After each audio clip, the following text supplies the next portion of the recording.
नमस्कार, मैं हूं आपके साथ अंकिता पाल। बुलेटिन की शुरुआत करते हैं। नदियों के संरक्षण और संवर्धन के लिए आयोजित विराट श्री राम कथा का आयोजन किया गया है, जिसमें मुख्यमंत्री भजन लाल शर्मा ने शिरकत की है। इस अवसर पर नदियों के महत्व को लेकर स्थानीय लोगों को प्रेरित किया गया। मौके पर मुख्यमंत्री भजन लाल शर्मा ने भी नदियों के संरक्षण के लिए जागरूकता फैलाते हुए लोगों को संबोधित किया है। और साथ ही इस अवसर पर आपको बताते चले कि उन्होंने पानी की महत्वता पर जोर देते हुए कहा कि पानी की समस्या के समाधान के बिना प्रदेश का विकास संभव नहीं है और इस समस्या के समाधान के लिए सरकार गंभीर है। उन्होंने आगे क्या कुछ कहा, आइए आपको सुनाते हैं। भारत माता की बोलिए, जय जय श्री राम, जय जय श्री राम। आज के इस राम कथा के आयोजन में और जो नदियों के संरक्षण एवं संवर्धन हेतु ये विराट आयोजन हो रहा है,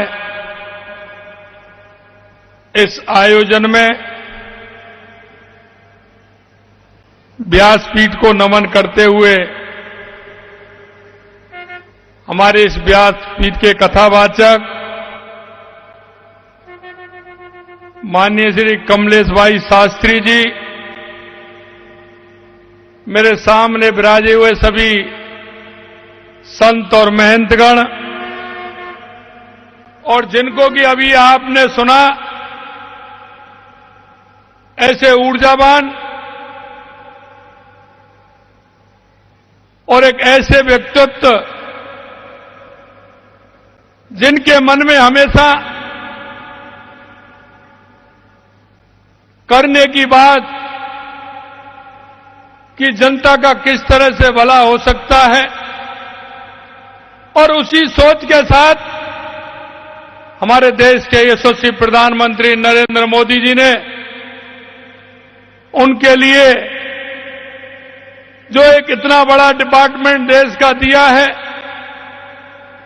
और उसमें जो प्रगति हो रही है, उस प्रगति के वाहक हमारे केंद्रीय जल शक्ति मंत्री सम्मानीय सीआर पाटिल साहब, मैं उनका आप सबकी तरफ से और राजस्थान की जनता की तरफ से बहुत बहुत स्वागत और अभिनंदन करता हूं। मंच पर विराजमान मेरी कैबिनेट में मेरे साथी, यहां के प्रभारी मंत्री भाई बाबूलाल जी खराड़ी साहब, हमारे सागवाड़ा के विधायक भाई शंकरलाल जी ढेंचा जी, माननीय विधायक गढ़ी कैलाश मीणा जी, बल्लभनगर के विधायक श्री उदयलाल डांगी जी, हमारी पार्टी के अध्यक्ष हरीश पाटीदार जी, पूर्व सांसद कनकमल कटारा जी, पूर्व कैबिनेट मंत्री महेंद्रजीत सिंह मालवीय साहब, पूर्व विधायक सागवाड़ा अनीता कटारा जी, जिला प्रमुख सूर्य आरी जी, प्रधान सागवाड़ा ईश्वरलाल जी चरपोटा साहब, प्रधान गलियाकोट जयप्रकाश पारगी जी, और इस जन भागीदारी में जिन्होंने बढ़कर के हिस्सा लिया, ऐसे भाई विवेक भट्ट जी, और इस कार्यक्रम में आए सभी मेरे पूजा योग बुजुर्गों, नौजवान दोस्तों, और इतनी बड़ी संख्या में आई मेरी माता बहनों, सबसे पहले तो मैं आप सभी को नमन करता हूं, आप सभी को प्रणाम करता हूं। मैं इस डूंगरपुर की इस पावन धरा को भी नमन करता हूं। यहां के पवित्र तीर्थ बेणेश्वर धाम जी, महावजी महाराज और क्षेत्रपाल हनुमान जी महाराज जी को भी मैं नमन करता हूं।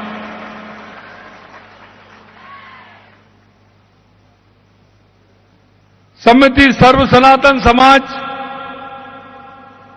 खड़गदा द्वारा नदी संरक्षण एवं संवर्धन के लिए आयोजित राम कथा का श्रवण कर मुझे एक अपार, जो मैं देख रहा हूं, आध्यात्मिक सुख मिल रहा है। ऐसे पावन आयोजन का मैं हिस्सा बना, निश्चित रूप से मैं सौभाग्यशाली हूं। मैं आपको बताना चाहता हूं क्योंकि जब ईश्वर को काम कराना होता है तो किसी ना किसी को वो निमित्त बना करके भेजता है। और मैं कहना चाहता हूं, जो व्यासपीठ से हमारे महाराज कमलेश शास्त्री जी जो कह रहे थे, मैं उनकी बात को आगे बढ़ाता हूं। इस देश के लिए, देश के यशस्वी प्रधानमंत्री नरेंद्र मोदी जी को एक उस कार्य को करने के लिए, क्योंकि आपने देखा था 2014 से पहले हमारे देश की स्थिति क्या थी, और आज आप देख रहे हैं 2014 के बाद हमारे देश की स्थिति बदली है। चाहे वो कोई भी क्षेत्र, हमारी गरीब कल्याण की योजनाएं हो, हमारे विकास की योजनाएं हो, दुनिया में नक्सलवाद आतंकवाद का खात्मा हो, या दुनिया में बढ़ता हुआ भारत का गौरव हो, वो आप महसूस कर रहे होंगे। इसलिए मैं कहता हूं कि रामकथा की कितनी बड़ी महिमा है। इसे लेकर तुलसीदास जी ने भी लिखा है कि रामकथा शिवजी जी को नर्मदा जी के समान प्रिय है। यह सब सिद्धियों तथा सुख संपत्ति की राशि है। देवताओं को उत्पन्न और पालन पोषण करने वाली माता अदिति के समान रघुनाथ जी की भक्ति और प्रेम की परम सीमा सी है। और आप देख रहे हैं, लिखा हुआ है, पूछे ही रघुपत कथा प्रसंगा, सकल लोक जग पावन गंगा। इन महत्व के माध्यम से संत बिटप सरता गिर धरनी, परहित हेत सवन के करनी। पूरी चौपाई के अंदर यह वाक्य कि जो देश के यशस्वी प्रधानमंत्री नरेंद्र मोदी जी ने परहित के जो काम कर रहे हैं, और आज आपने देखा किसी के मन में यह बात नहीं आई। मैं धन्यवाद देना चाहता हूं सीआर पाटिल साहब को कि देश के यशस्वी प्रधानमंत्री नरेंद्र मोदी जी के नेतृत्व में जो उन्होंने ये अभियान लिया है, जन भागीदारी से जन संचय का कार्यक्रम जो हुआ है। मित्रों, मैं कहना चाहता हूं, ये आप इसको अच्छी तरह से जानते हैं, मेरे राजस्थान वासी अच्छी तरह से जानते हैं। राजस्थान के अंदर पानी की किस तरह की परेशानी थी, लेकिन मैं कहना चाहता हूं, हमारी सरकार को बने 1 साल से थोड़ा दिन पूरा समय हुआ है, लेकिन मैं कहना चाहता हूं, देश के यशस्वी प्रधानमंत्री नरेंद्र मोदी जी के नेतृत्व में आपने जो 1 साल के अंदर देखा है, क्योंकि हमने सोचा कि सबसे पहले अगर प्रदेश का विकास करना है तो उसके अंदर पानी की बहुत बड़ी आवश्यकता है, और पानी की भागीदारी होगी। पानी अगर हमारे पास होगा तो आगे का काम हम कर सकेंगे। और मैं यहां आपको कहना चाहता हूं, और देश के यशस्वी प्रधानमंत्री नरेंद्र मोदी जी को, राजस्थान की 8 करोड़ जनता की तरफ से मैं इस बात के लिए धन्यवाद देना चाहता हूं कि राजस्थान के अंदर उन्होंने जब कहा हमने, तो सबसे पहले पानी की समस्या की तरफ हमने हाथ आगे बढ़ाया, काम आगे बढ़ाया। और वो मैं इसलिए कहना चाहता हूं, हमारी सबसे बड़ी जो समस्याएं थी उनके समाधान की ओर हम बढ़े हैं। चाहे वो हमारी ईआरसीपी हो, आपने देखा होगा वर्षों से उस पर राजनीति होती थी, जो सत्ताधारी लोग थे वो राजनीति करते थे, लेकिन देश के यशस्वी प्रधानमंत्री नरेंद्र मोदी जी ने 90-10 पर जो माननीय सीआर पाटिल जी ने कहा वो करके दिखा दिया। इतनी बड़ी योजना हम राजस्थान के अंदर लेकर के आए। यही नहीं, राजस्थान के अंदर हमने हमारा शेखावाटी का इलाका जो यमुना समझौता बार बार कांग्रेस के लोग कहते थे, उसको भी हम लेकर के आए। यही नहीं, हमारी देवास योजना, जो उदयपुर की पहाड़ियां, डूंगरपुर बांसवाड़ा की पहाड़ियों से पानी जो अरब सागर की तरफ जाता था, वो काम में नहीं आता, वो देवास स्कीम के द्वारा टनल बना करके और एनीकट बना करके उसमें भी काम प्रारंभ हो गया। ये भी माननीय देश के यशस्वी प्रधानमंत्री नरेंद्र मोदी जी ने किया। हमने जो माई डैम योजना, हमारी माई डैम योजना, उसका भी काम हमने आगे बढ़ाते हुए हमारे बांसवाड़ा, हमारे डूंगरपुर के हमारे किसान भाइयों को पीने का पानी भी मिले, कृषि का पानी मिले, इसके लिए भी हमने योजना प्रारंभ किया। आपने देखा होगा जन भागीदारी से जन संचय, कितना बड़ा काम। मैं धन्यवाद देना चाहता हूं सीआर पाटिल जी को, कि देश के यशस्वी प्रधानमंत्री नरेंद्र मोदी जी के नेतृत्व में उन्होंने जो सूरत के अंदर यह कार्यक्रम किया, जिसमें मध्य प्रदेश के मुख्यमंत्री, बिहार के उप मुख्यमंत्री, मैं और गुजरात के हमारे मुख्यमंत्री और हमारे सीआर पाटिल साहब ने, और मैं कहना चाहता हूं राजस्थान के 40,000 गांव में जन संचय का काम हमारे पाटिल साहब ने प्रारंभ कराया है। यह बहुत बड़ा काम है। अगर ठीक प्रकार से हमारे ये काम पूरी तरह से हो, इसकी चिंता भी करते हैं। इसलिए मैं कहना चाहता हूं कि श्री भगवान श्री राम ने देश के जन जन के आराध पिछले साल, क्योंकि ये आप देख रहे हैं,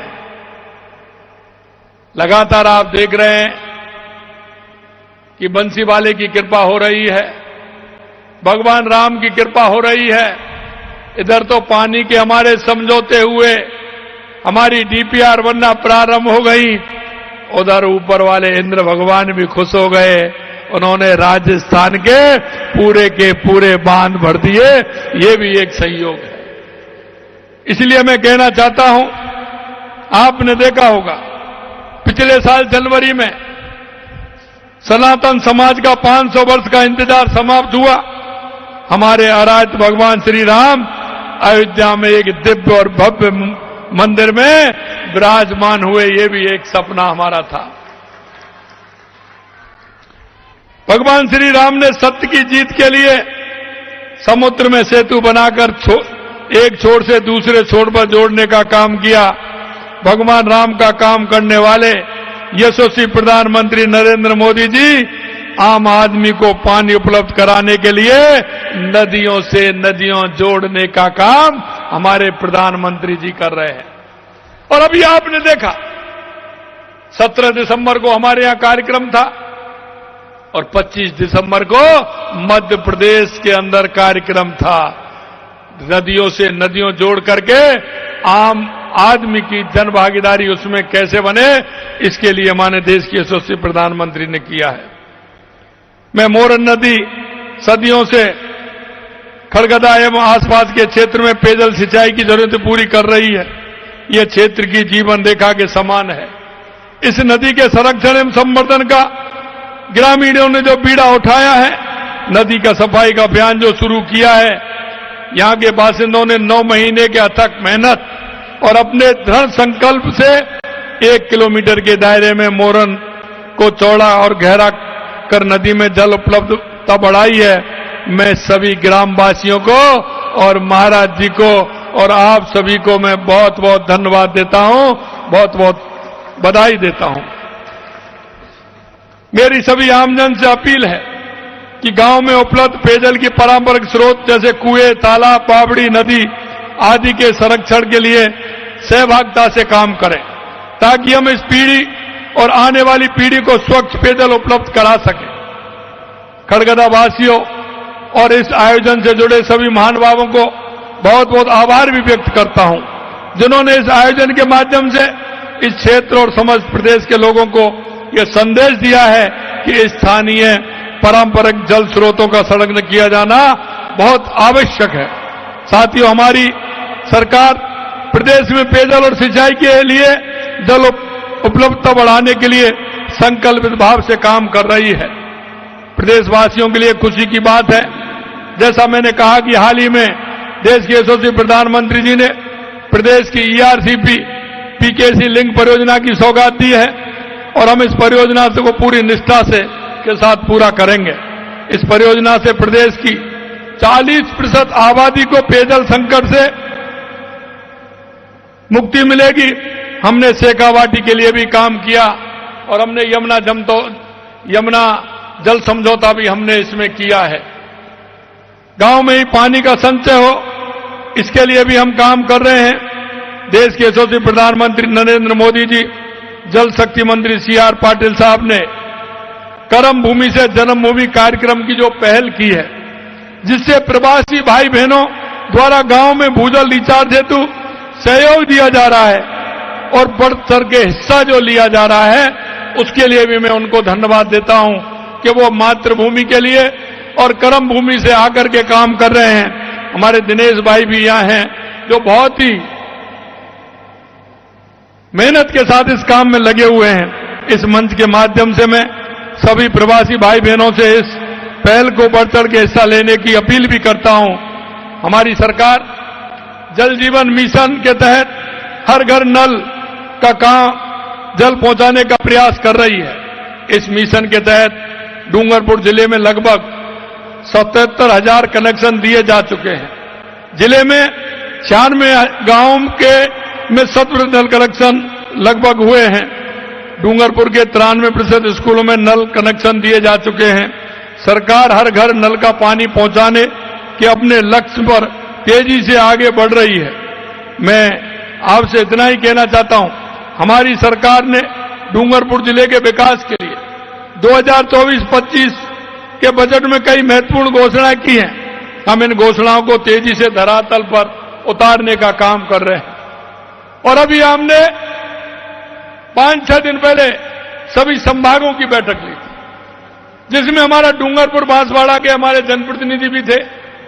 हमने कहा जो हमने घोषणा की है उसकी जमीन आवंटित हो जानी चाहिए और हमारा दूसरा बजट आए उससे पहले उसकी फाइनेंस स्वीकृति भी निकल लानी चाहिए। ये हमने सभी को निर्देश दिया है। इन महत्वपूर्ण घोषणाओं में सागबाड़ा जन स्वास्थ्य अभियांत्रिकी विभाग का खंड खोलने, पेयजल के लिए विधानसभा क्षेत्र में 2 वर्ष में कई ट्यूबवेल और हैंडपंप भी लगने वाले हैं और सोम कमला अंबा भीकाबाई सागबाड़ा फीडर परियोजना पर 125 करोड़ रुपए देकर 19,225 हेक्टेयर कमांड क्षेत्र में सिंचाई सुविधा उपलब्ध कराए जाने की भी स्वीकृति हमने प्रदान की है। डूंगरपुर में 44 करोड़ की लागत से शिल्पग्राम बनाया जाएगा। इससे स्थानीय कलाकार जैसे सोमपुरा मूर्तिकारों, बासठ बांस की लकड़ियों से कलाकृति बनाने वाले एवं परेवा पत्थरों से कलाकृति बनाने वाले कलाकार एवं अन्य प्रतिभाओं को जिला स्तर पर मंच एवं प्रोत्साहन प्राप्त होगा। साथ ही जिले में पर्यटन को बढ़ावा भी मिलेगा। हमारी सरकार ने अपने पहले ही वर्ष में राइजिंग राजस्थान में ग्लोबल इन्वेस्टमेंट समिट में आयोजित कर प्रदेश को अभूतपूर्व औद्योगिक विकास का मार्ग प्रशस्त किया है। मुझे आपको बताते हुए हर्ष है कि राजस्थान के अंदर लगभग 35 लाख करोड़ रुपए के निवेश के एमओयू हुए हैं और डूंगरपुर जिले में लगभग करीब 1500 करोड़ रुपए के निवेश एमओयू हुए हैं। इस निवेश से डूंगरपुर में लोगों के रोजगार के नए अवसर भी सृजित होंगे। हमारी सरकार ने युवाओं की आशा और आकांक्षाओं के अनुरूप राजस्थान लोक सेवा आयोग और राजस्थान कर्मचारी चयन बोर्ड परीक्षाओं का कैलेंडर भी जारी करवाया है और वो पूरी पारदर्शिता के साथ परीक्षाओं का आयोजन किया जा रहा है। आज आपने देखा हो, अभी तक हमने युवाओं को लगभग 47,000 नियुक्तियां देने का हमारी सरकार ने 1 वर्ष में काम किया है। आने वाले 12 जनवरी को हम लगभग 10-12 हजार और हम नियुक्ति देने वाले हैं। और आज का पेपर आपने पढ़ा होगा, जो हमारे युवा भाई हैं जो परीक्षा देना चाहते हैं वो असमंजस में रहते थे कि इसकी विज्ञप्ति कब निकलेगी। आज हमने पूरा कैलेंडर जारी किया है, 81,000 वैकेंसियों का कैलेंडर जारी किया है। मैं युवा भाई बहनों से कहना चाहता हूं, आप पढ़िए, मेहनत करिए और जौन सा पेपर आपको देना है उसकी डेट पूरी 1 साल की हमने आज ही पूरी तरह से निकाल दी है। आपकी मेहनत निश्चित रूप से रंग लाएगी, क्योंकि हम जानते हैं, हम उस गरीब की गरीबी को जानते हैं। हम किसान हो या हमारा मजदूर हो, गांव के उस भाई को जानते हैं जिसको आवश्यकता होती है। और इसलिए मैं कहना चाहता हूं कि कांग्रेस के शासन में लगातार पेपर लीक होते थे। मित्रों, मैं कहना चाहता हूं 1 साल हो गए, पेपर भी खूब हुए हैं, लेकिन एक भी पेपर कोई आउट नहीं हुआ। यह मैं आपको विश्वास दिलाना चाहता हूं। तो वहीं सीएम भजनलाल शर्मा की युवाओं के प्रति भी संवेदनशीलता और उनके द्वारा तत्परता के साथ में लिए जा रहे निर्णय और युवाओं के सरकारी नौकरी के सपने को पूरा करने के कारगर सिद्ध हो रहे हैं। प्रदेश में राज्य सरकार द्वारा पारदर्शिता के साथ भर्ती परीक्षाओं के आयोजन से लेकर समय पर नियुक्तियां प्रदान की जा रही हैं। नववर्ष की शुरुआत से पहले ही लगभग 81,000 सरकारी नौकरियों के लिए साल 2025 में होने वाली परीक्षाओं का कैलेंडर भी जारी किया गया। साथ ही इसी महीने में लगभग 13,500 युवाओं को नियुक्ति पत्र भी दिए जाएंगे। राज्य सरकार द्वारा कार्यकाल के पहले ही वर्ष में लगभग 47,000 पदों पर युवाओं को नियुक्तियों की सौगात दी गई है। इसी तरह लगभग 15,000 पदों के लिए पूर्ण पारदर्शिता के साथ आयोजित की जा चुकी परीक्षाओं के परिणाम भी शीघ्र जारी किए जाएंगे।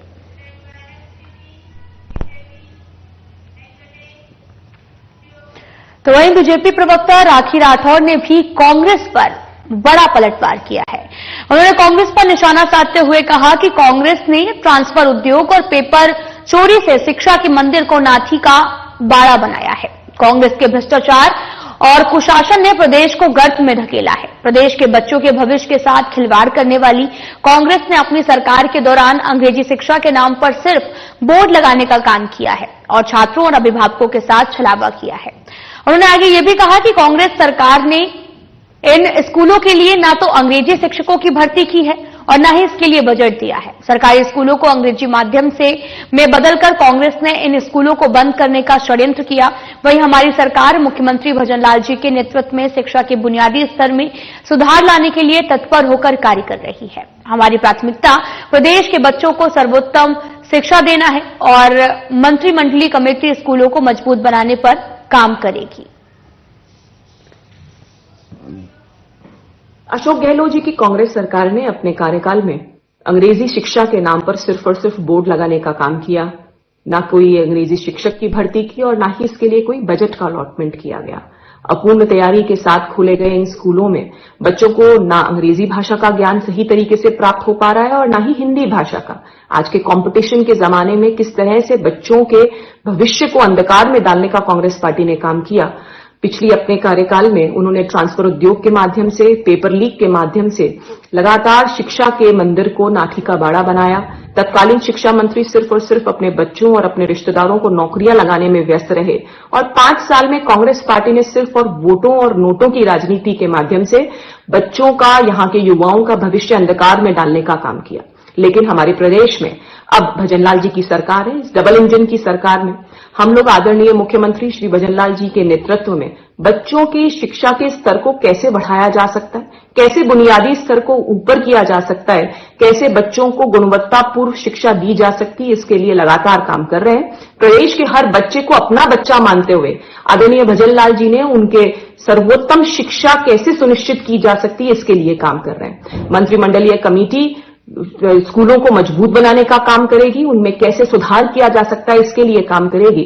और पिछले 1 साल में हमने देखा कि कैसे आदरणीय भजनलाल जी के नेतृत्व में हमारे प्रदेश में जल की उपलब्धता, रोजगार की उपलब्धता, बिजली के क्षेत्र में आत्मनिर्भरता, पेपर लीक पर लगाम, एसआईटी गठित करना, इस तरह के काम करके कैसे हमारे प्रदेश के गरीब, हमारे किसान, युवा और महिलाओं के जीवन स्तर को सुधार किया जा सकता है, इसके लिए लगातार काम कर रहे हैं। लेकिन कांग्रेस पार्टी को ये विकास कार्य जो है वो पच नहीं रहे हैं और इसीलिए लगातार विरोध प्रदर्शन कर रहे हैं। कितना भी विरोध करें, लेकिन जिस जन संकल्प के साथ में मुख्यमंत्री जी ने जिम्मा उठाया है राजस्थान को विकसित राजस्थान बनाने का, वो लगातार काम करते रहेंगे और प्रदेश को एक विकसित प्रदेश के रूप में तब्दील करने के लिए लगातार काम करेंगे। जालोर जिले के रानीवाड़ा तहसील के डुगरी गांव में बेलाडी पुरोहित परिवार की ओर से 7 दिवसीय श्रीमद् भागवत कथा का आगाज भव्य शोभा यात्रा के साथ पूर्ण धार्मिक विधि विधान के साथ हुआ है।